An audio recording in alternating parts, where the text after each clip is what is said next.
This video today, I'm going to go ahead and talk to you about a day in the life of my life and how I'm basically managing and running the operation from Asia. For those of you who don't know me, my name is Rich. I'm one of the co-founders for Product Gym and then also for Elevate. And we do basically two major things here, helping people transition into product management roles, tech sales roles, cybersecurity roles, and on top of that, also consulting other similar companies on their sales, how to help them automate their sales and marketing processes. But overall, I have relocated from New York and LA over to Asia, and largely I still kind of am apprehensive of the word like startup founder or entrepreneur. I still think of myself as like a glorified career coach or resume writer. I've learned all about sales and marketing, automating those processes, and helping people that are taking enrolled in our programs achieve success largely from on the job training. But like overall, I'll walk you through a day, pretty much a day in my life. I wanted to. I was largely procrastinating on this video for the longest time. I wanted to make it epic with all this footage. It's on the calendar, and my team has been hounding on me for weeks. And they're just like, yo, you're telling people not to procrastinate. You shouldn't procrastinate either, which is actually why I think I'm such a decent coach, is because I have so much empathy for why people procrastinate, because I'm also a mega procrastinator. I'm like an 8th degree black belt when it comes to procrastination.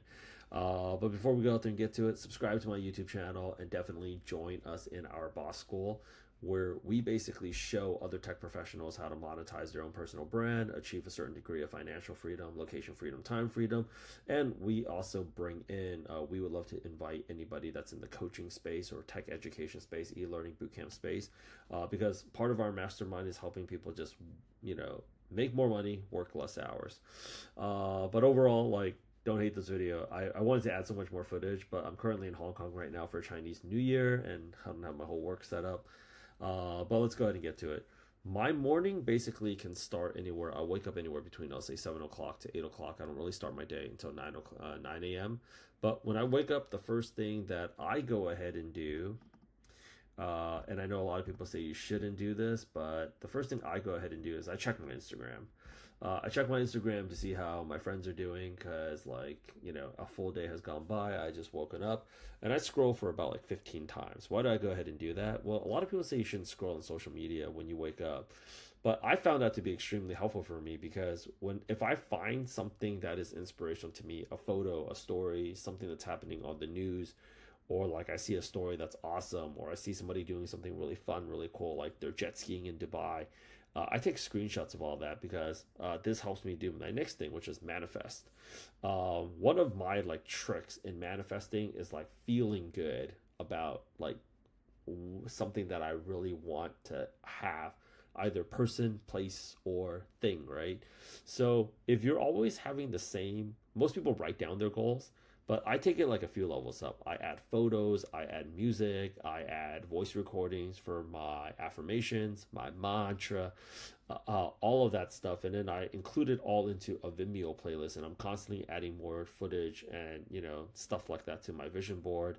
I take a bunch of notes, and it's all about helping me see have a very clear visual of what life that I want to have. Because the next thing is like, I'm going to go ahead and manifest it. I'm going to go ahead and act as if I'm already living that life. It's really helped me in the last 8 years operating all of my different business lines. And having lived in New York for 8 years, I've also cultivated like a group of really good friends of mine that come from a finance background. They've kind of showed me like, how they kind of spot the news for like investment opportunities. So I'll look for positive news, and I'll look for something positive, even in sometimes like so much of the news cycle right now is driven by just so much negativity.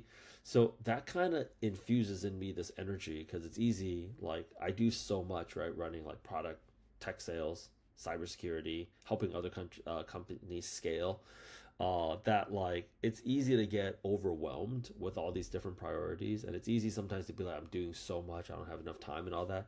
I can't really be a victim in this situation, because I have so much to be grateful for. So I'm like, oh man, I gotta work harder. Oh, that makes me want to go to work, because like There's all these opportunities I want to monetize off of, or I see so much opportunities that's in what it is that I'm doing. But having said that, I do that for about 30 minutes and I try not to go beyond that because then I'm just way too comfortable. And I'm going to make another full video, YouTube video on my manifestation process.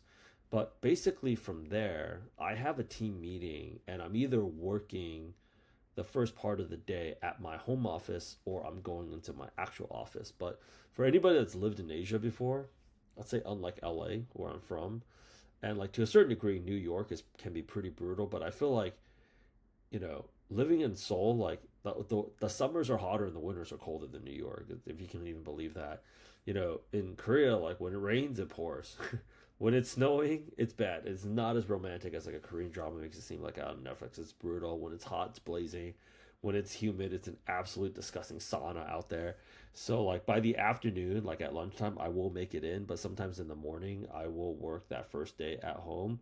But my mornings comprise of like I host live training sessions. I host live training sessions for like product managers, tech sales folks, cybersecurity folks, people that are trying to monetize their personal brand, our consulting clients, which are like other coaches, creators, and consultants who have partnered with us because they either love like how it is that we automated our like lead generation process, our marketing sales funnels, and so on and so forth. There is right now some people argue like an economic recession. Some people say it's a tech recession. There's also like trust is at an all-time low. There's a trust recession. There's like a loneliness epidemic. So there's a connection recession. But I also feel like right now there's a bandwidth recession. So when you're enrolled in one of my programs, you can either think I'm full of shit or you can believe that know what it is that I'm doing. But most likely, even if you believe me 100%, a lot of people procrastinate on it. They can't bring themselves to actually do it. It's either they feel too overwhelmed, they procrastinate, they're lazy, whatever it is. I don't like to be negative. Having that live interaction to get people started sometimes, and 80% is actually in the start, but once they start, they can't stop, is sometimes just what they need. And how we can do that is number one, with live accountability sessions where the owner of the business is actually rallying out there, and then or the student success people or the success managers are actually rallying out there and just getting people just through that initial starting phase. And once they basically get past that hump, they can just go out there and freaking fly. So like in my team, we call it like getting that plane to take off or getting that rocket to take off. It's really in that 80% where all the friction is at. But once you actually bypass that level of friction, like they basically can't stop. So, I do that and then I record podcasts. So we have our own version of like the All In podcast with other tech professionals, and we want to kind of get their opinions on it. And that pretty much gets me to lunchtime, which can go into like 12 or 2 p.m. But as I'm getting older now, I recognize like, at least for myself, the benefits of intermittent fasting. So like having all that talk time, number one, I feel like kind of justifies me to have like a better lunch. But at that time, there's a few ways I run my schedule. If I haven't been at the office yet, I'm getting ready to head in, but I'm either gym then lunch or lunch then gym. If I gym and then lunch, then like, I'll do the gym and then lunch, and then or it's lunch and then gym. But either way, I try to eat as healthy as possible. No joke, like I'm not a morning person. I don't do cold plunge. Ugh. As an LA boy, this body just really wasn't built for the cold. I do love the sauna though. But like I'm not a morning person at all. Like after work, I'll tell you my schedule. I'm not going to make it in there. So I really feel like lunchtime is the best time. Because even in America, like there's a lot of people hitting the gym before they get to work. That like 11 o'clock to 2 o'clock slot is very empty for us here, as in like a lot of other places. I'm fortunate enough to be able to do it at that session. But like, here's the problem.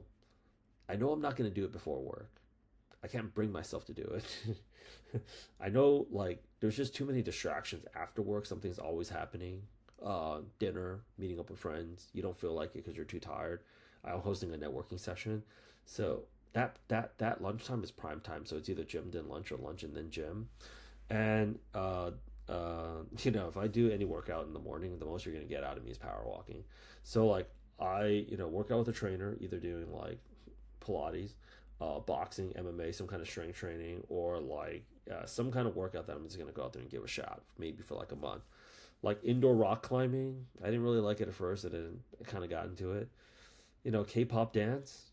I really wish I can get into it, but my body just isn't moving that way. So yeah.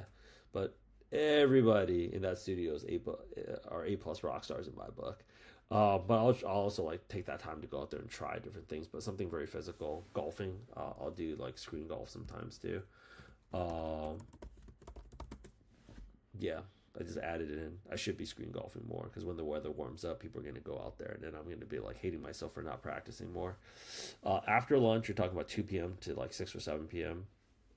That time, big reason why I moved over to Asia was getting like a 24-hour team going, reviewing the metrics, dashboards, auditing funnels, doing client work, team collaboration, strategy time. It was impossible to get people into the office in America. And a big part of that reason was a few things. Number one, but I missed it because I loved the collaboration aspect. A big part of the reason is like a lot of people left the major cities, and if you want to get the people, they're all over the place. The second thing is even the people that are in the cities, a lot of cities have just become, honestly speaking, unsafe, and people don't want to get out there. Um, but like I still miss that collaboration because I feel like there's a synergy that you have when you're in person that you can't really replicate doing things remotely.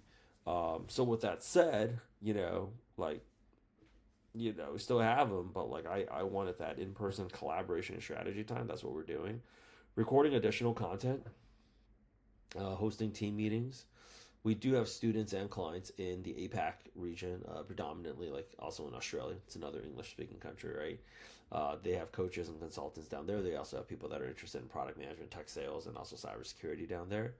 Also, when I launch how to like build a personal brand, is why I'm rallying you guys for Boss School to help tech professionals achieve like what I always call like financial freedom, location freedom, time freedom.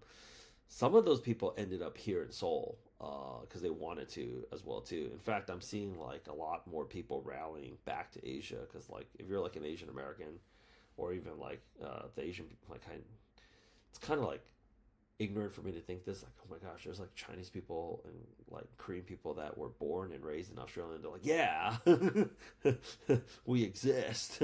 The crazy thing is like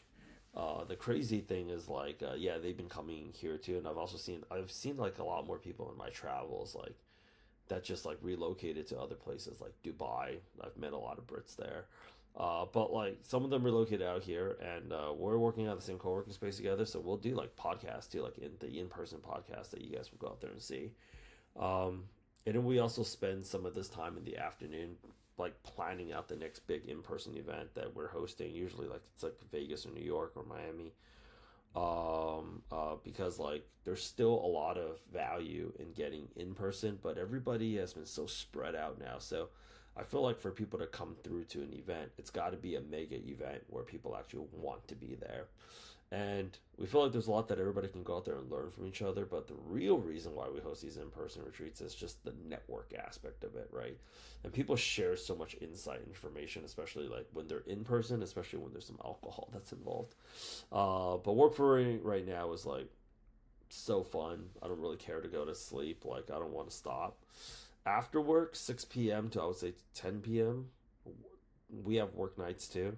So, like, a work night for me would be hosting like a meetup in Seoul, a workshop, a team night, usually Thursdays. It's very common in Asia to do like a team dinner and drinks. I would say the only difference is in Korea we add noraebang session or karaoke as part of the team night.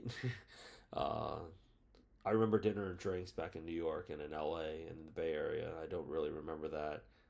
Not always doing like a karaoke session, but they quite like it quite a bit here. So you got to be with the culture. Personal night for me, I mean, it's just like anybody else. Date night, dinner with friends, hosting a dinner at my house for friends and family, screen golf. But something that really resonated with me was another person that's in this business. His name is Ravi Abuvala from Scaling with Systems. He posted up this Instagram story that said like, we treat our friends and family to 5-star guest experiences. And I screenshotted that and actually added that to my vision board because it really resonated me about why I do what it is that I do. This world can be a pretty cruel place sometimes, and there's so much we all only have so much time out here, so we should all make the most out of it. And I actually want to make my life, in terms of when I look back at it, like how much of a positive impact I left here when I was here. But I also want to have fun doing it and make money doing it. So when I take a look at all these testimonials and why people enroll in our program, is because they trust us. It's like, yeah, we're successful because of the success that we're driving for the people that have entrusted us to help them make this, either career transition or this transformation, or a client that's like, thank you so much for helping me scale. Late evening, once or twice a week, I still need to go ahead and work late because the main team is still out there in the U.S. because our core market is in the States. But like people ask me still, Rich, do you get tired? No, I love working. I love doing what I do. I love I love the reason why we do what we do. I love the people that I work with. I get to choose who it is that I work with. I mean, what more can you ask for at this point, right?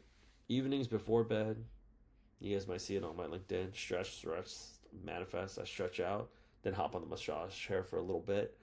I look at the view of the city, and then